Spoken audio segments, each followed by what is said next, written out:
YNW Melly, his real name is Jamel Demons. He's actually in plain clothes in the courtroom for the first time in months, again, as this judge really starts the long process of seating a new juror. As a mother, how did that make you feel? It's heartbreaking.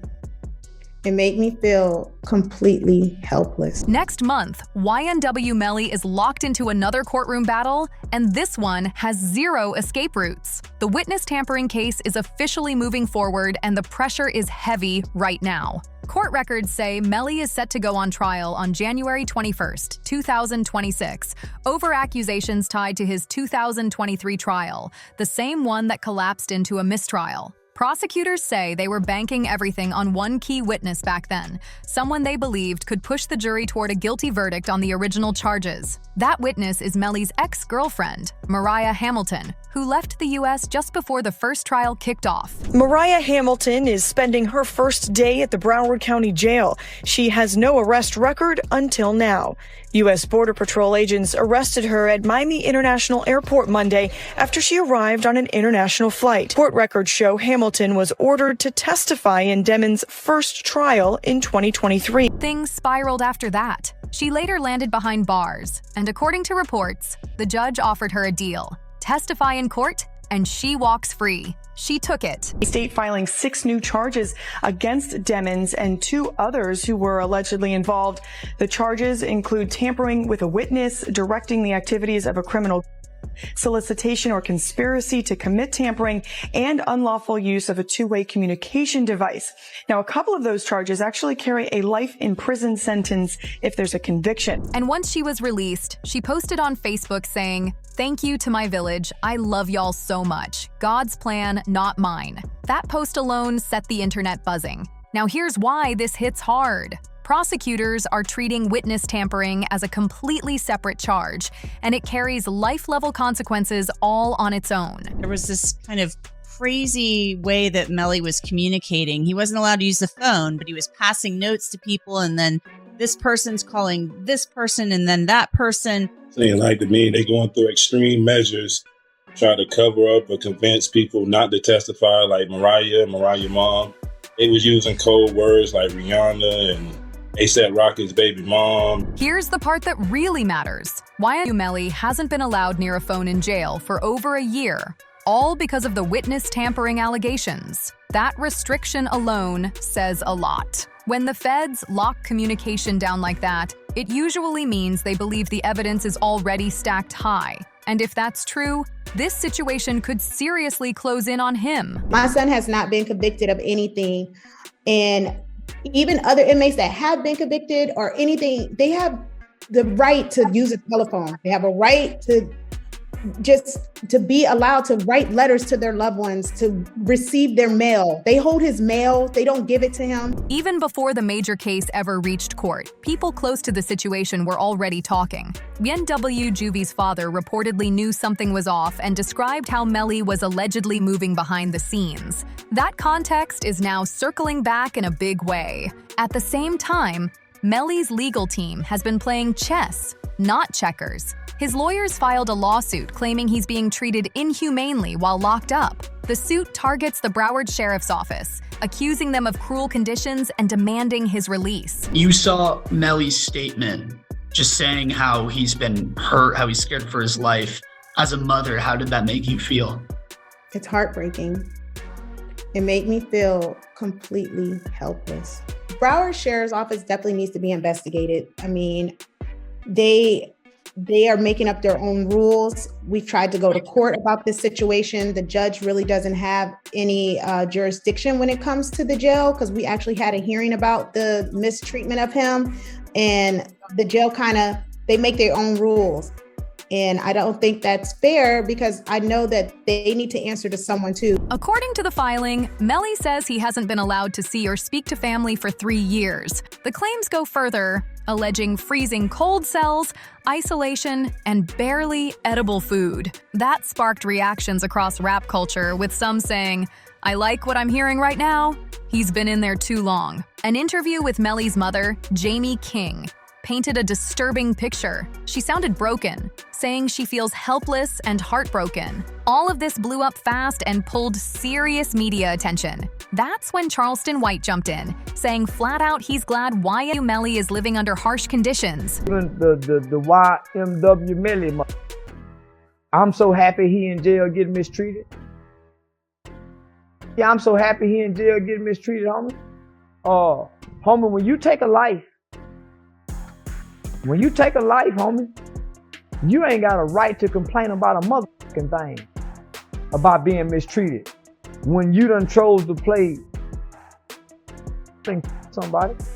He made it clear he doesn't believe Melly deserves any kind of special treatment behind bars, and that reaction set social media on fire. On the other side, Boozy Badaz spoke up with a very different tone. He said he feels the stress and pain Melly's mother is going through, making it more about the family suffering than the headlines. While the internet argued, the judge let Melly's lawyers and prosecutors go head-to-head over whether bond should even be an option. Prosecutors didn't hesitate and rolled out what they say is damning evidence. The PT Gambino account asked him if he was okay, and his response, I did that, and placed a smiley face emoji. And the next message from 10/26/2018 at 16:02 from Eastern Standard Time. The YNW Melly account says what? After that, SHHHH. They started with alleged text messages that Melly sent, messages they claim point straight to involvement. Then they added video footage showing Melly dancing in a parking lot with Courtland Henry just hours after the incident.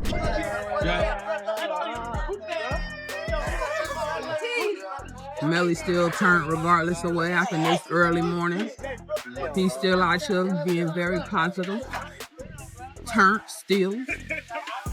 Hey!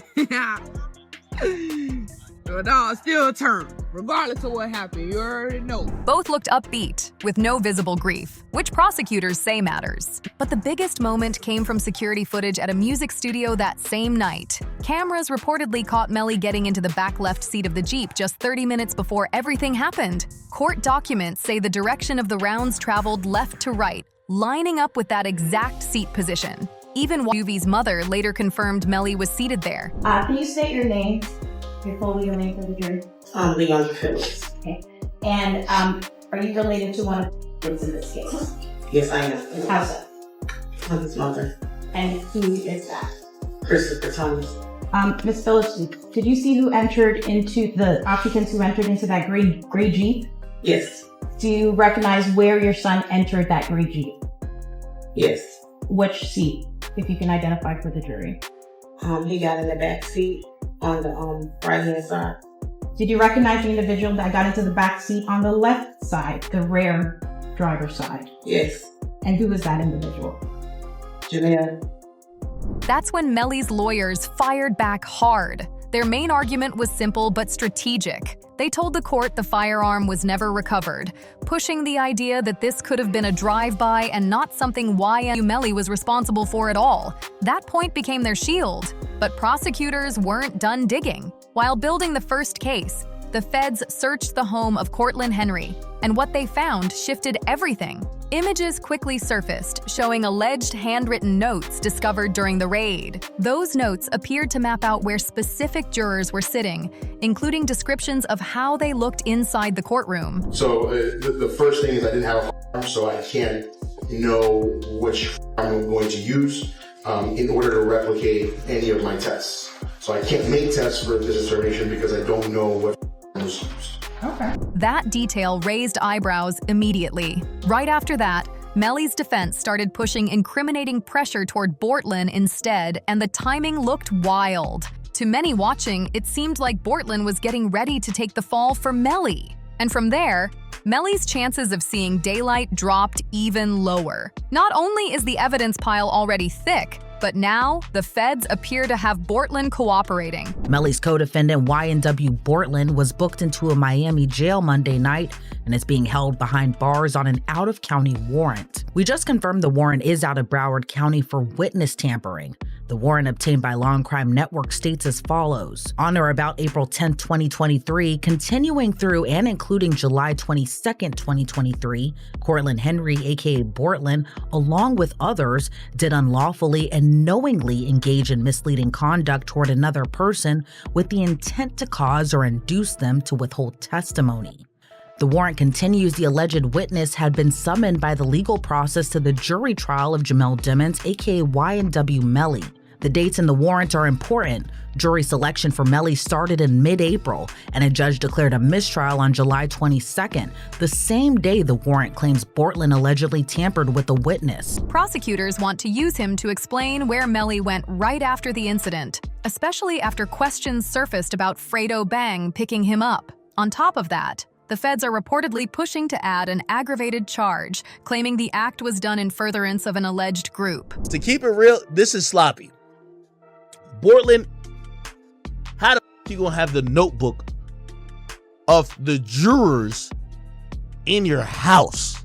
Holy sh! Like, come the f on! It's like doing a and having the surveillance tape in your DVD player or something like that. You know what I mean?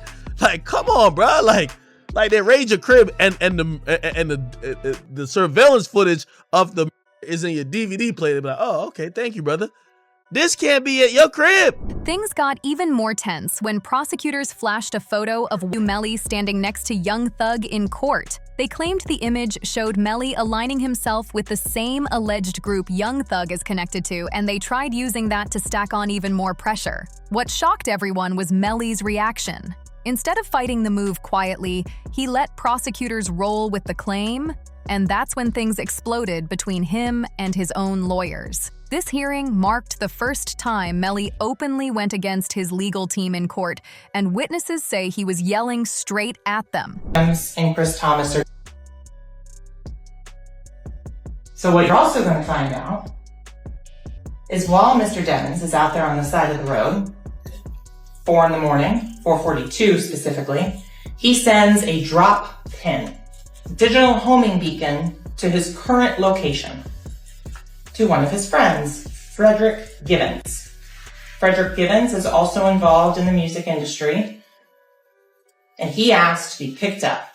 Frederick Givens, then, about 11 minutes later, is sent another drop pin, where Mr. Devins has moved a couple of meters. What you're going to find out as well, though, is these digital leashes, they have more than just phone call. People inside the courtroom heard Melly saying, "I don't care, I'm not in no team. They can't prove that." That moment alone had jaws on the floor. Prosecutors aren't stopping there. They're also trying to introduce claims from an alleged associate saying Melly once asked King Von for advice on how to deal with certain situations. That claim instantly lit up online debate. Now here's the real twist. The reason Cortland Henry is siding with the feds is because reports say he took a plea deal. He also agreed to a proffer, meaning he's talking. His sentence is reportedly accessory after the fact, around 10 years plus probation with possible credit for time served. Even DJ Academics broke it down, explaining that Melly's entire trial now hinges on how much Bortland gives up, and that reality is putting Melly in a dangerous spot right now. Same thing, the use of the slap term, 5-point star, snake. He's saying he's YSL, and he puts up his YNW for life hashtag on it with Mr. Devins having big B hand signs displayed. Okay, and see with individuals again. I'm assuming that's also Young Thug. That's also unknown. Yes. Also important to your investigation, correct? Yes. Also publicly available for anyone to see and catch. According to DJ Academics, Cortland Henry officially folded, and the judge made it clear what that means. On both charges, Bortland pled no contest. But here's the catch. To accept that plea, the judge required a factual basis, meaning Bortland had to tell a real detailed story of how he was accessory to the crime. This wasn't a yes ma'am situation. With the proffer attached, Bortland had to talk, step by step. And once he confirmed the incident happened inside the car and not a drive-by, The walls closed in fast. Where? 924-071. Call for an automatic stay while they were aggravators. They go to membership, and again, there were things that the jury would have to find before going into penalty. Not aggravator, that's the death penalty. Aggravator, that's the gang enhancement itself, Your Honor. That was charged. He was charged in committing the murder for the gang, which is an aggravator in terms of the guilt. something that they would have to find by way of an interrogatory. Yes. At that point, it really only leaves YNW Melly at the scene as the possible person responsible. Did Vaughn really tell you that Melly told him that he was two friends? He ain't come out and say, like, we got into an argument. And so, you know, if you know, when people could say something without saying it.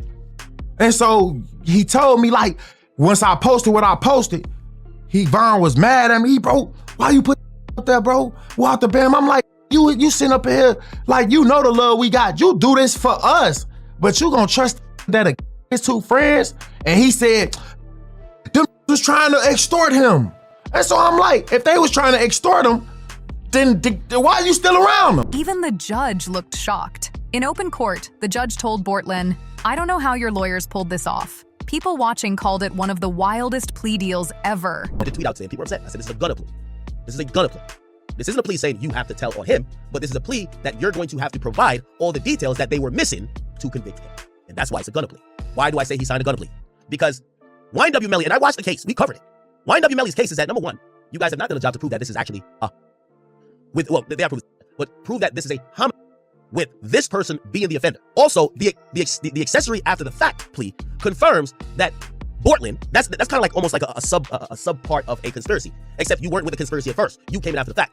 What that proved is that they came in. Oh my God, that was right. What that proved is that Bortland worked with someone after he acknowledged that a murder took place in trying to cover it up. You hear what I just said? When pleading to an accessory to after the fact, you have to acknowledge that the happened and you assisted someone or in some way to cover the.